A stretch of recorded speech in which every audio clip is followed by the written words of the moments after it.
What? Another video not too long after the other one? Am I crazy, or have I just stopped being lazy because the days are getting longer and the sun's coming out?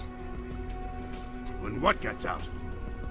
Who posted my nudes on Twitter? Hey dumpster divers, and welcome back to my YouTube channel, and welcome back to a new episode of, apparently I'm just stealing concepts from other YouTubers and then putting my own spin on it. The algorithm knows me very well, and it very much pushes Pokemon doll content. And you know who has some of the most watched doll content out there? Trixie Mattel. So Trixie Mattel did this series where in their collection there are like dolls by the decade. And I thought that'd be interesting, except for I don't have a lot of dolls from different decades. I have dolls from decades since I've been alive, but as far as like the 60s, 70s, and 80s go, not super duper my jam.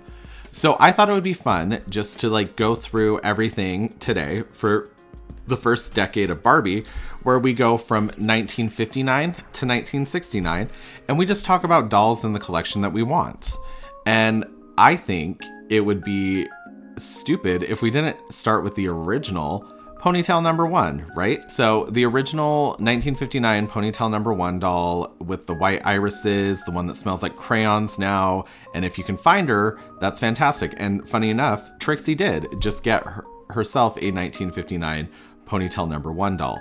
Obviously, that's my goal in the future someday, because instead of having children, I could use the money it would cost them to get out of the hospital to get some plastic that smells like crayons and then put it on a shelf and never touch it again. Also, I'm getting these off dollreference.com, and they have like catalogs with pictures and descriptions and everything. And so I just want to say thank you to them because that's really helpful for this video.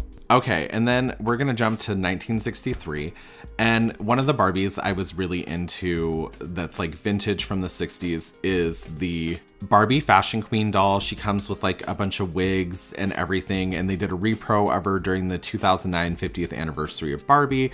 Like, I just think she's like a really cute, fun little doll. Her little wigs look super adorable. Her little like headpiece while she has the wigs off is cute.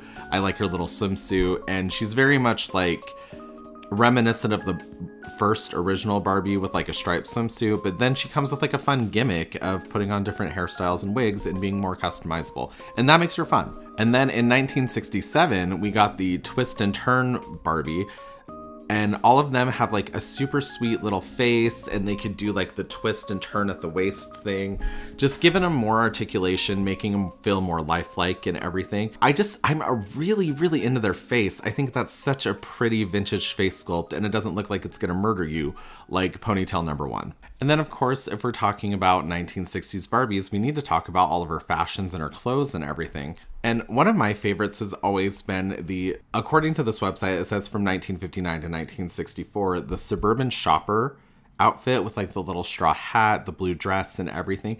Like, I think she looks so adorable in this. This has been reproduced, I think, a few times now, and it would just be a really nice one to have. I think, did they make a Silkstone of her, or was it like a reproduction? Anyway, super pretty. Just a fun little like basic Barbie outfit, just going down to the market and doing some shopping. Another one that we've seen since the original like 1959 days is the gay Parisian Barbie dress. I think it's also been done on like a porcelain Barbie, and it's just really a cute little outfit, very classic like vintage Barbie. Like, when you think about Barbie when she first came out, like this is the kind of outfit you would think of. Plantation Belle Barbie, what the fuck? Of course, you couldn't talk about Barbie without talking about the Silken Flame from 1960 to 1964. I have a reproduction of her from the 35th anniversary Barbies, and it's just a fun little outfit, super cute, like with the overcoat and everything, like so fucking 60s. Busy Gal, I love. I always wanted it, like, I think Busy Gal is like a working girl like kind of outfit where she's like a fashion designer or something, but I always like picture like her little like design folders like an architect's portfolio. Like, I think it'd just be fun. Like, I want more architecture like Barbies. Like totally. Another one I really love is from 1960 to 1964, and it's called Friday Night Date outfit, and she's holding like a little tray, and like she has drinks for her and Ken, and it's just a really cute other outfit. Apparently I'm just really into those kind of like dresses which they did a lot of in the 60s for Barbie. And then I was talking about the Silkstone reproduction of Midge for her 60th anniversary doll. And I was talking about her weird prom dress ass outfit. And it's this one, the 1963 to 1964 senior prom dress that fits both her and Barbie. And it's just a cute little dress. Like, I don't know why, I've always really liked it. They did like a reproduction of it a while back and I saw it Tuesday morning. And it was just a cute outfit, and I don't know, I just really like it. It's just really simplistic, but I just think it's very Barbie. And then one of my favorite outfits, and I've discussed this before on like my social media, the 1961 to 1962, so it's pretty rare. The shoes are made out of cork, everything, but it's this open road Barbie outfit, and I don't know why, I'm just so into it. I'm so into like that whole like retro Americana, like the open road concept, going on a road trip, Route 66 kind of a feel. Like, it's just very nostalgic, very fun.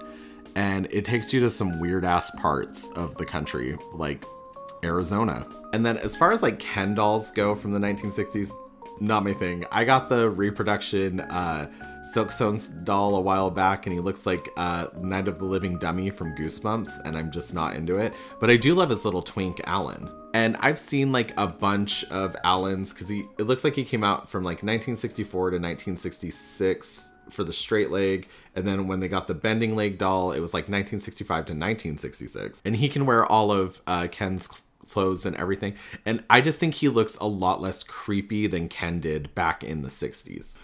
And then it looks like in 1968, that is when Christy was first introduced, and how could we not be in love with Christy? We're celebrating like 55 years, right, with the new Christy doll and everything, like the collector doll. And it was just nice to see like Barbie having friends coming in and just like expanding the world of Barbie. I like her vintage face. It's so much less creepy than like some of the Barbie dolls at the time. And she just looks really cute. And then of course, how could we talk about Barbie in the 60s without talking about her first house ever? And that is the 1962, and that is the 1962 studio apartment, like kind of situation, like the college dorm. Is that what it was? But yeah, basically it was like Barbie's first place. It showed that like a woman didn't need a man to get her own little spot. It had all this cardboard fold out furniture. I have a reproduction of it. I've seen originals in like thrift stores, or not thrift stores, but antique stores. They've been pretty rough because it is cardboard and it's been so long since they've been put out.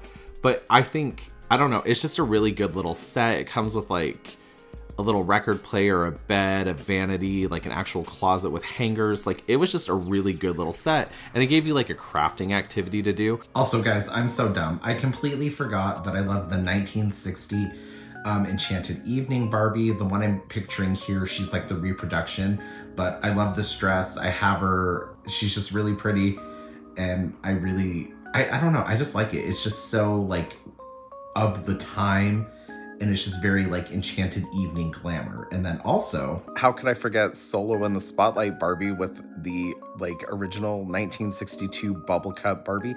Like, those are two super iconic like outfits and Barbies, and I don't know how I forgot about them. They've been reproduced a shit ton, and I think they just look really good. All right guys, so those are all things from like the 1960s that I would want. I'm 100% sure, because I don't pay a lot of attention to the 60s for Barbie, that there's some things I missed. And, you know, let me know what you guys think from the 60s. Like, what are some of your favorites, what aren't, etc. I mostly just talked about like fashions, random Barbies I liked, etc. Once they started getting more articulated and the faces started getting a little like softer and less harsh and looking like a 1950s mannequin that's gonna murder you in your sleep because you thought sinful gay thoughts, I started getting into it more. Like, there's a lot of stuff like when we get to the 80s that I'm sure I'll be like, yeah, this is the way to be. But let me know what you think, and I will see you guys at my next episode where we go to the 70s. What? Barbie, you're so beautiful, but you look like you're gonna kill me in my sleep. But then I wouldn't have to pay off my student loans, so that might work. And you don't even know what student loans are, because in the 60s you could go to college for the price of 2 chickens and a goat. Barbie, you're beautiful. You make me feel Unsafe.